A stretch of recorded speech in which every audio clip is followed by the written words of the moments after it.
श्री परमात्मने नमः। गुरुवायुपुराधीशं विष्णुं नारायणं हरिं वासुदेवं जगन्नाथं कृष्णं वन्दे जगद्गुरुं। हरिः ओं श्रीगुरुभ्यो नमः। हरिः ओं। శ్రీమన్నారాయణీయము తృతీయ స్కంధ పరిచ్ఛేదము 8వ దశకము ప్రళయానంతర జగత్ సృష్టి.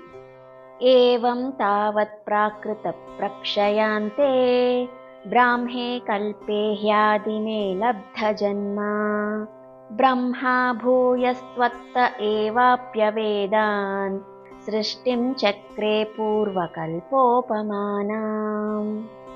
सोऽयं चतुर्युगसहस्रमितान्यहानि तावन्मिताश्चरजनिर्बहुशो निनाय निद्रात्यसौ त्वयि निलीय समं स्वसृष्टैः नैमित्तिकप्रलयमाहुरतोऽस्य रात्रिम्.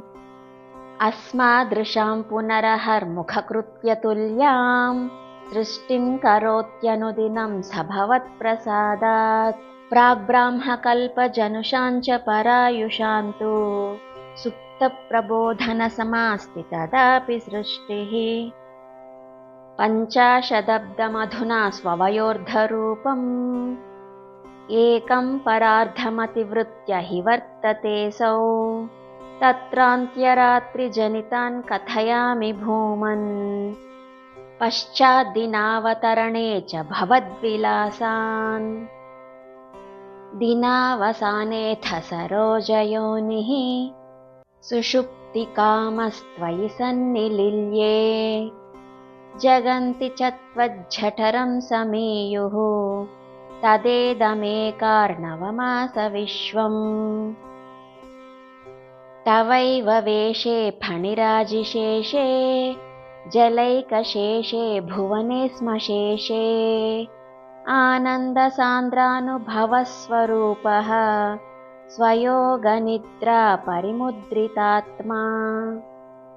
कालाख्यशक्तिं प्रलयावसाने प्रबोधयेत्यादिशताकिलादौ त्वया प्रसुप्तं परिसुप्तशक्तिव्रजेन तत्राखिलजीवधाम्ना.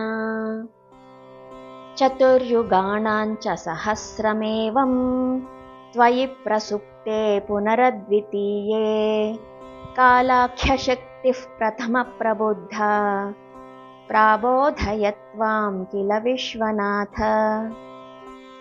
विबुध्य च त्वं जलगर्भशायिन् विलोक्य लोकानखिलान् प्रलीनान् तेष्वेव सूक्ष्मात्मतया निजान्तस्थितेषु विश्वेषु ददाथ दृष्टिम्. ततस्त्वदीयादयिनाभिरन्ध्राद् उदञ्चितं किञ्चन दिव्यपद्मं निलीननिःशेषपदार्थमाला संक्षेपरूपं मुकुलायमानम्. तदेतदम्भोरुहकुड्मलन्ते कळेवरात्तोयपथे प्ररूढं बहिर्निरीतं परितस्फुरद्भिः स्वधामभिर्ध्वान्तमलं न्यकृन्तत्.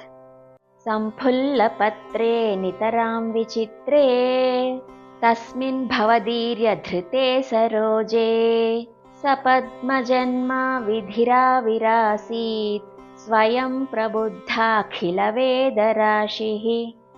अस्मिन् परात्मन्ननुपाद्मकल्पे त्वमित्थमुत्थापितपद्मयोनिः अनन्तभूमाममरोगराशिं निरुन्धिवातालयवासविष्णो.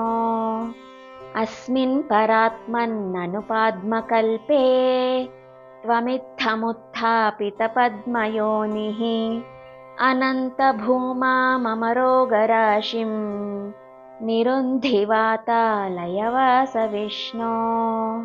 अस्मिन् परात्मन्ननुपाद्मकल्पे त्वमित्थमुत्थापितपद्मयोनिः अनन्तभूमाममरोगराशिं निरुन्धिवातालयवासविष्णो श्रीहरये नमः।